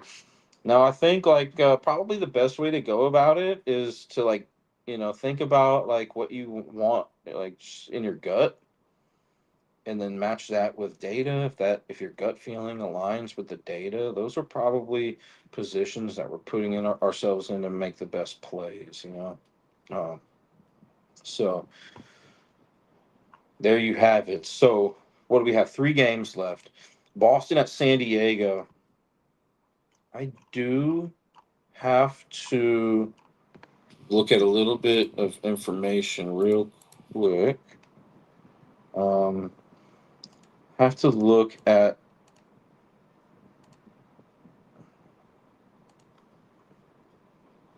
starting lineups real quick.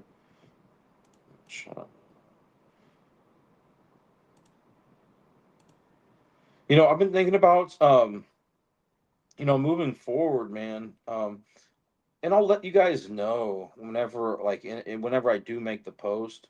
But I've been thinking about maybe doing like an over under show. I don't really focus on over unders a whole lot, but I think a lot of people like over unders, and I was thinking about that instead of like run lines and money lines and home run hitters, thinking about mixing it up a little bit.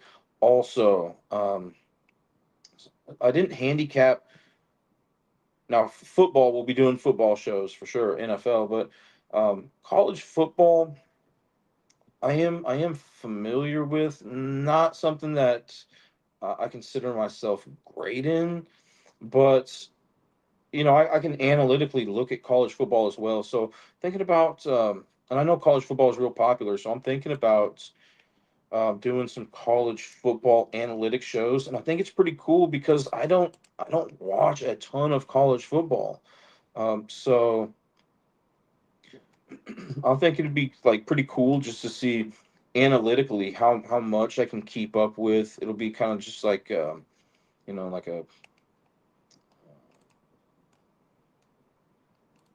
it would be something for me to compete with myself in.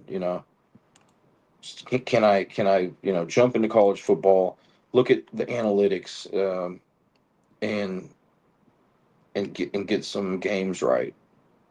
So thinking about doing that with you guys here. And college football is right around the corner, but definitely with NFL. As you know from the shows last season, I did a lot of NFL shows last season. So, anyways, let's get this show over with. We got Boston versus San Diego. Boston is 1-0 against San Diego this season. Boston has a 4-6 record in Saturday road games, whereas San Diego is 4-5 in Saturday home games.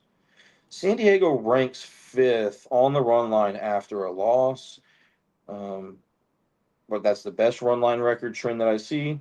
The worst run line record trend that I see is that Boston ranks 11th as a road underdog, and that's above average, right? Um, oh, shoot. I was still looking at starting lineups. Hold on, guys. I'll be right with you.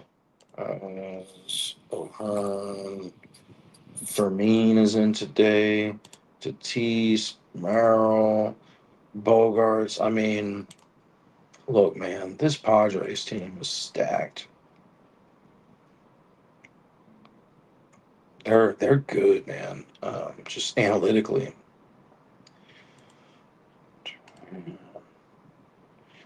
right, man. Okay. All right. So, Giolito projected to be the right-handed pitcher for Boston today. Hasn't pitched against San Diego this season. Boston is 6-3 on the road with Giolito. They won 5 out of 6 of those games by 2+ runs. They lost 2 out of the 3 games that they lost on the road with Giolito by 3+ runs. Average pitch counts have been 90. Um, both of these bullpens are great. San Diego ranks first in bullpen ERA. Boston ranks fifth. Okay. I'm not going to be covering home runs in this game, but I'm seeing that Giolito is worse against right-handed hitters in regards to batting average. His walks per nine inning average isn't alarming.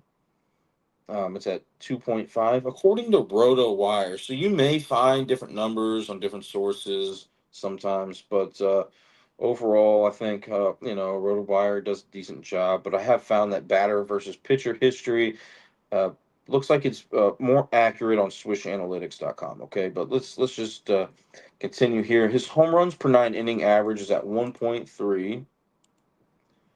So if you like a San Diego Padre today to hit a home run, the fact that his home runs per 9 innings at 1.3 is good for you. I just don't necessarily like the fact that Boston's bullpen ranks fifth best in ERA. Now, Michael King, he's set to return from the 60-day IL today. Personally, I didn't see anything about his workload being restricted, but coming off a 60-day IL, typically, you're going to have you're more prone to have workload restrictions, right? Coming off an injury, especially the 60-day IL. Now, King hasn't pitched against Boston this season. San Diego is 4-3 at home with King. They won all of those games by 2+ runs. They lost 2 out of the 3 games that they lost at home with King by 4+ runs. Average pitch count's been 92. Worst batting average allowed to left-handed hitters this season, but worst against righties since 2023. Worst against right-handed hitters hitting home runs. Small sample size this season, though. Doesn't walk anybody at an alarming rate. Home runs per 9 inning is at 1.0. I think really what this comes down to, I mean, I don't see a whole lot of advantage for, I think it's pretty even matchup here. And a lot of these games are today. But I would have to give San Diego a more advantage here. Not just necessarily with trends like run line trend and stuff like that, but man, they have 8 guys that are batting 254 or better against right-handed pitching, whereas the Boston Red Sox have 5 guys batting 253 or better. Okay. Also, Boston doesn't have anybody batting that has a batting average of 300 or better against right-handed pitching this season, and the Padres have 3 guys batting 300 or better: Arise, Laureano, and Machado. So uh, man, with the fact that stolen bases per game, I do give a slight advantage to Boston there, but from my understanding, Michael King isn't terrible at allowing base stealing. Okay, so I have to lean towards San Diego in this one. Better run line trends, and yeah, I know we talked about Michael King and how he may have some workload restrictions, but this San Diego bullpen does rank first in bullpen ERA. So I'm less concerned if Michael King, pitches 4 innings today and comes out of the game, just based on the fact that San Diego ranks first in bullpen ERA. Okay. Anyways, let's move on. Toronto and Dodgers, and then Tampa Bay and Seattle, and then we'll get out of here. So Toronto at Dodgers. Let me look real quick. Let's go. Uh,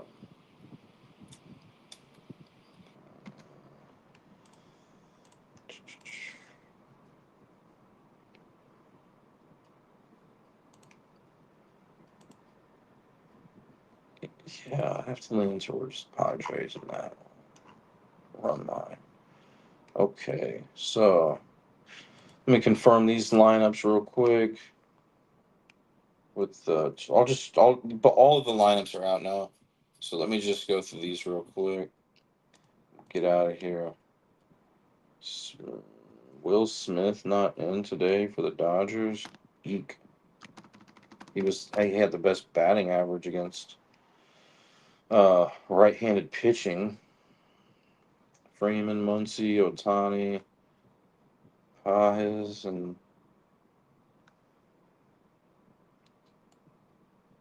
okay, Clement, VGJ, Bichette, Kirk. Okay. All right, so the Dodgers are 1-0 against Toronto this season. Dodgers have a better record in Saturday home games than Toronto does in Saturday road games. The Dodgers are 4-5 in Saturday home games. Toronto's 3-6 in Saturday road games. Okay, so the last time that the Dodgers lost on August 9th was in 2019. So what, 6 years ago? Okay. Um, this ballpark is ranked good for home runs. One of the best parks, probably the best park for home runs. Just according to the criteria on Baseball Savant, right? It might be Coors Field, but uh, according to Baseball Savant, great park for right-handed hitters. It ranks first. Left-handed hitters, it ranks third. The best run line record trend that I see here is that Toronto ranks ninth best after a loss on the run line. Also, as a road underdog, Toronto ranks ninth best. The worst trend I see is that the Dodgers rank 25th on the run line after a win. We got Bassett versus Snell. Both Bassett's a right-handed pitcher. Snell is a left-handed pitcher. Bassett hasn't pitched against the Dodgers this season. Toronto's 3-8 on the road with Bassett this season, so that's not good. Whereas the Dodgers are 2-0 at home with Snell. Toronto won 2 of those 3 games that they did win on the road with Bassett by 3+ runs. They lost 6 out of the 8 games that they did lose by 3+ runs. Average pitch count's been 72. What about Snell? Um, what's because I know Snell's been out a little bit, right? But he pitched August 2nd, so he pitched a week ago, 86 pitches, So that's positive, right? Because I think it is important for both of these pitchers to try to extend that pitch count here today, considering that both of their bullpen ERAs are below league average. Toronto ranks 16th, which is better than the 21st ranked Dodgers bullpen ERA. Now, Bassett, I'm seeing he's worse against left-handed hitters in regards to batting average and home runs. Okay, and just so you know, so Otani slugging 638 off right-handed pitching. Muncy 537, Freeman 516. His home runs per nine inning average is at 1.3. Both of these pitchers are at 1.3 home runs per nine inning average. So we've seen some guys lower than that today. We've seen a few guys higher than that today. So there could definitely be some home runs in this one. Net bases prevented is at -4 for Bassett. Um, But the Dodgers are not the most speedy team. They rank 20th in stolen bases per game. Toronto ranks 27th. I would give the Dodgers a base stealing advantage here. In regards to walks, though, let me look at Snell real quick because we said Dodgers are 2-0 with Snell at home this season. They won both of those games by exactly one run. Okay, 86 has been his average pitch count. He's worse against right-handed batting average and home runs. Okay, so Snell is worse against righties, um, and Bassett worse against lefties. What I will say about Snell is that he can walk. He tends to walk people sometimes, but I think it's less detrimental today in regards to stolen bases allowed. Right? Of course, you don't want to walk guys. Walk a couple people, allow a home run. There's an extra two. An extra two runs allowed. So, but this would be probably, this would be a worse situation against a team like Tampa Bay, who's good at base stealing. But just so you know, Toronto ranks 27th in stolen bases per game. From what I read, now I couldn't find Snell's net bases prevented on on that sheet that I like to look at. But from my research today, it seems like his pickoff move is decent. Okay. Now we mentioned that he likes to walk guys, right? 5.1 walks per nine inning average. Toronto is above average in drawing walks per game. Okay. They rank 11th best in baseball. We talked about the bullpen already. We kind of talked about the stolen bases already. Um, so let's make a prediction for this one. Um, uh, I like. I'd have to lean. I don't like. I'd have to lean towards Toronto on the run line plus 1.5. They have better run line trends. Um, Historically, the Dodgers have been pretty good, right? On August 9th, though,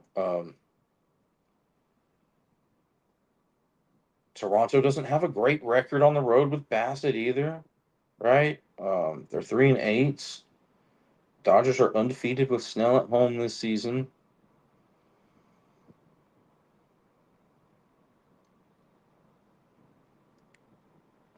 I think all it comes down to, and a lot of times it does, but all it comes down to with me here is the fact that Toronto has five guys at batting 286 at batting average, 286 or better against left-handed pitching.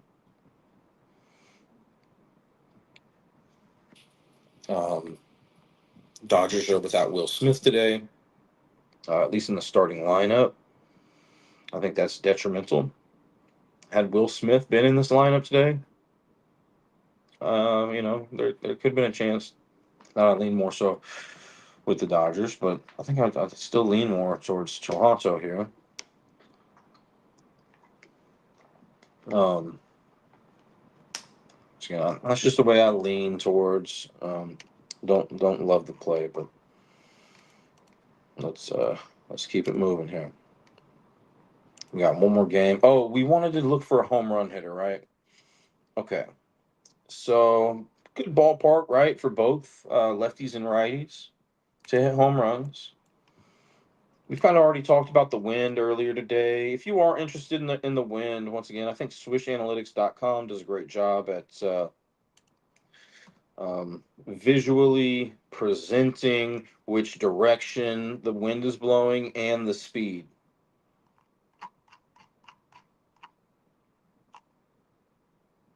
In this Blue Jays Dodgers game, it's traveling out to right field at anywhere between looks like 5.4 so 5 miles per hour to 8 miles per hour. Okay. Um, and it's probably going to be one of these guys that I like for the Dodgers, Freeman, Muncy, or Ohtani, but which one, right? So just based off pure slugging percentage against right-handed pitching, I'd have to lean towards Ohtani, Muncy, and Freeman in that order. Let's go look at the pitch type that Bassett likes to rely on, which is the sinker, 41% of the time. A lot of these pitchers that we've been looking at today rely on their favorite pitch a lot. Seems like 40 plus percent. So let's go look. Dodgers, sinker, slugging percentage. Muncy slugging that at a 714, and then it's Ohtani at 625, and then Freeman 509. So there's a good chance, that Muncy and Ohtani are going to see that pitch, and Muncy slugs it the best. Okay, um, and when we look at history, Bassett. When we look at history here, Ohtani has 2 home runs and 26 at bats. Okay, Muncy has 2 home runs and 8 at bats. So, although Ohtani, well, you know what? Muncy actually has a better batting average. He's batting 250 against Bassett. Ohtani batting 231. Um, Muncy also has a better batting average against right-handed pitching than Ohtani does. Muncy batting 288, Ohtani 272. Well, let's not forget about Freddie Freeman, who also has a home run off this guy. 9 at bats, batting 333. But I wasn't as impressed with Freddie Freeman's slugging percentage against the sinker, but it's still respectable, 509. What about the second most used pitch, the 19% cutter? Uh, Will Smith, but he's not going to be in. Freddie Freeman, 730, right? So Freddie Freeman slugging that 19%, which is Bassett's second most used pitch, at a 730, and then you got Ohtani 656.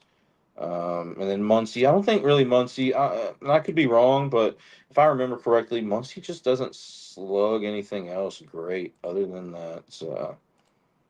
Maybe he does the fastball. Hold on. Curveball, Muncy's not good at. That's his third most used pitch. Bassett's sitting at 17%. You got Ohtani slugging at a 642, and then Freeman at a 389. Um, but you know, I guess Muncy's slugging the fastball good. Four seam fastball. He leads the team in slugging percentage, but Bassett doesn't throw that, right? He throws that sinker. But once again, Muncy slugs that at a 714. So I'd have to lean towards Muncy getting a home run there. Um, I could understand if you wanted to go Ohtani or Freeman or maybe even somebody else, but those I'd probably in this order I'd probably have to go Muncy, Ohtani, Freeman, and then for the other team,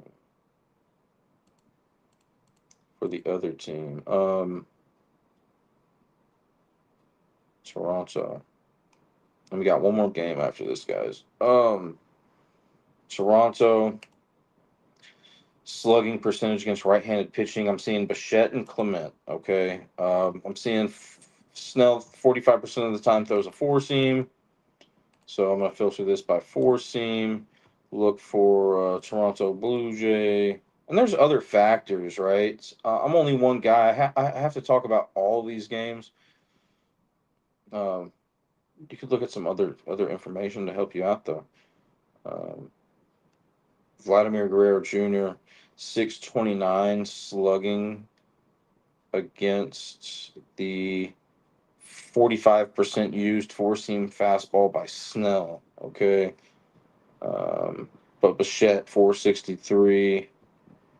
I was more so looking for Clement 400. Not great. What about against the curveball, which is the second most used pitch at 22%?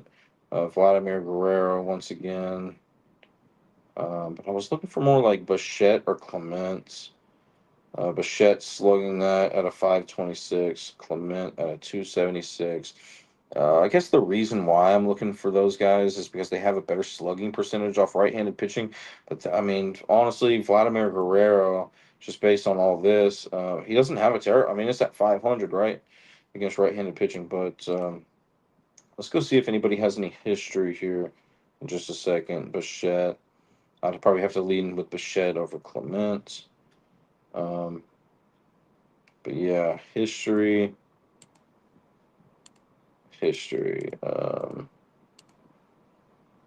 Snell. Let's see who I'm looking for history against. Blake Snell. Does anybody have a home run? Nobody has a home run off of him, but kind of little history here. What I will say is that Vladimir Guerrero has 11 plate appearances, 8 at bats against Snell, and does not have a home run against him. Okay. Um, Bichette 9 at bats, 7 plate attempts, or excuse me, 9 plate attempts, 7 at bats, 0 home runs.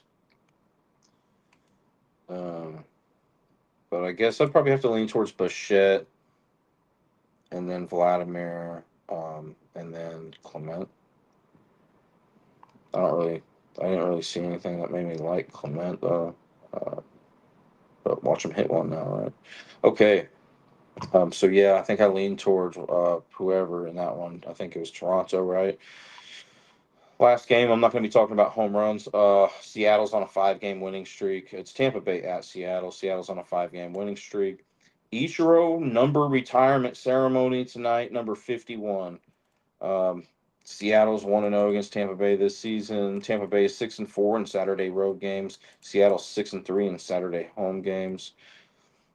Let me just look at the starting lineups real quick in this one, and then we'll talk about the game and get out of here.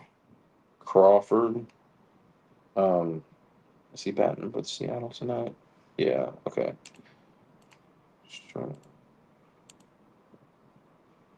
So this is why I do the show so late. Once again, I know. A lot of you probably watch this and hear me repeat things over and over again, but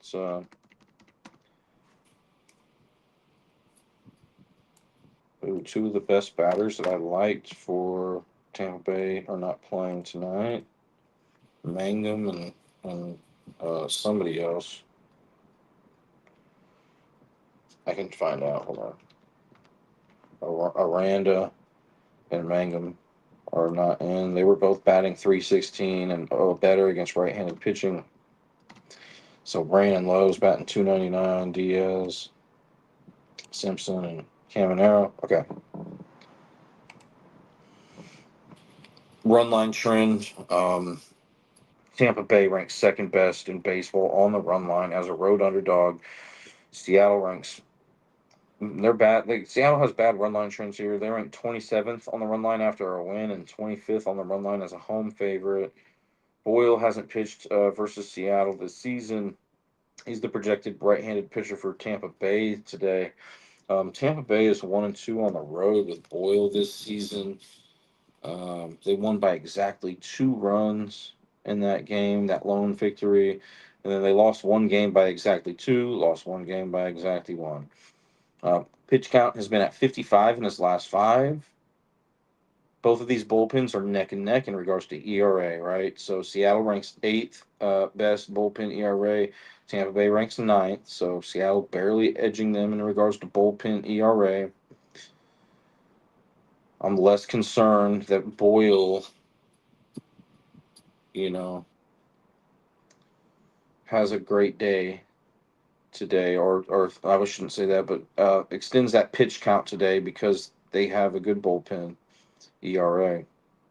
Um, Now this Boyle guy is worse against left-handed hitters hitting batting average and home runs off of him. He does walk some guys. 3.6 walks per 9 innings. Seattle ranks ninth at the best in team walks per game. All right, so I do think this is a good spot for Seattle to draw some walks. In regards to base stealing, I also think it's a great spot for Seattle. Um, Seattle ranks fourth in stolen bases per game. Tampa Bay allows the third most stolen bases per game out of anybody. Also, Boyle has a net bases prevented mark at -4. So teams seem to be attacking Boyle on the bases. But how much is that going to matter if his pitch counts is at about 50 or so, 60? You know, I think it will matter, but you know, just it, it may happen a little bit shorter. I would actually maybe prefer if Boyle were to pitch a little bit longer in this one, just based on the fact that he likes to walk people. Seattle's good at drawing walks and all that stuff. But yeah, I think for as long as he's in the game, Seattle's got a good advantage there. Now Evans, right-handed pitcher for Seattle, hasn't pitched against Tampa Bay this season. Seattle does have a 4-2 record at home with Evans, um, and they won one game by exactly 8. The other 3 games that Seattle won at home with Evans were by exactly 1. So that's a little scary if you like that run line. They lost one of the games by exactly 3. The other game they lost by exactly 1.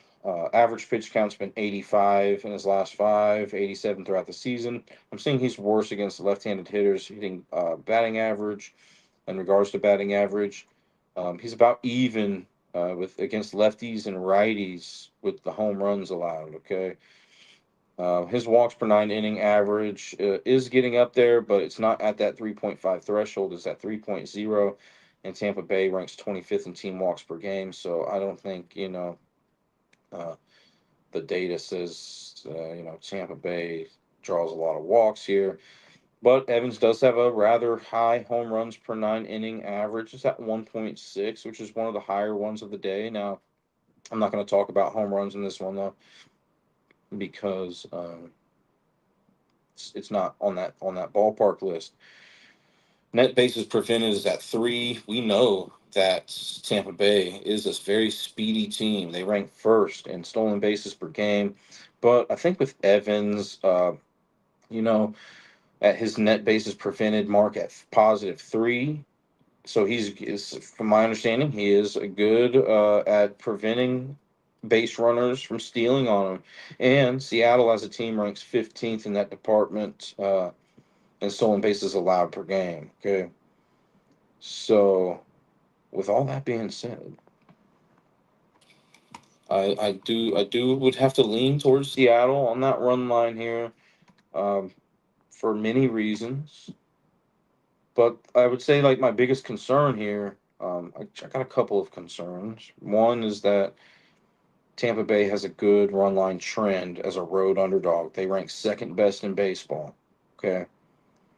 But besides that, there was that other trend where Seattle won 4 games at home with Evans this season. Um, but only one of those games was by 2+ runs. There were 3 games where it was just by 1 run. But other than that, the trends, I just see more of like real applicable data that makes me lean towards Seattle in this one. With everything that we talked about in regards to base stealing and walks, and then batting average, um, I like I like the number of bats that Seattle has in regards to batting average against that right-handed pitcher than Tampa Bay, against right-handed pitching as well. Okay, I do want to look at one other thing here. I don't feel good about this one, guys. I would have to lean towards Seattle, but I do not feel good about that run line.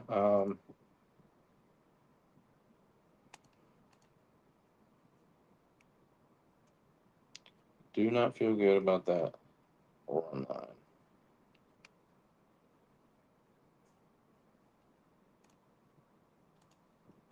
So yeah, I think like overall on this show, like just didn't like find anything that was just like super great. But yeah, hopefully, maybe you love something coming into this show, right? Maybe you absolutely love something today, and I said something that's made you feel better about your play or made you look at it again. But hopefully on Monday or the next time I do a show, I'm gonna find something a little bit better. But some days are like that. I'm not gonna force action, right? But I do still want to come out here and talk about whenever I can talk about the data here. So all right, well. I'll let you guys know. I'll make a post whenever I do. Do another show or plan on doing another show. It'll probably be on Monday.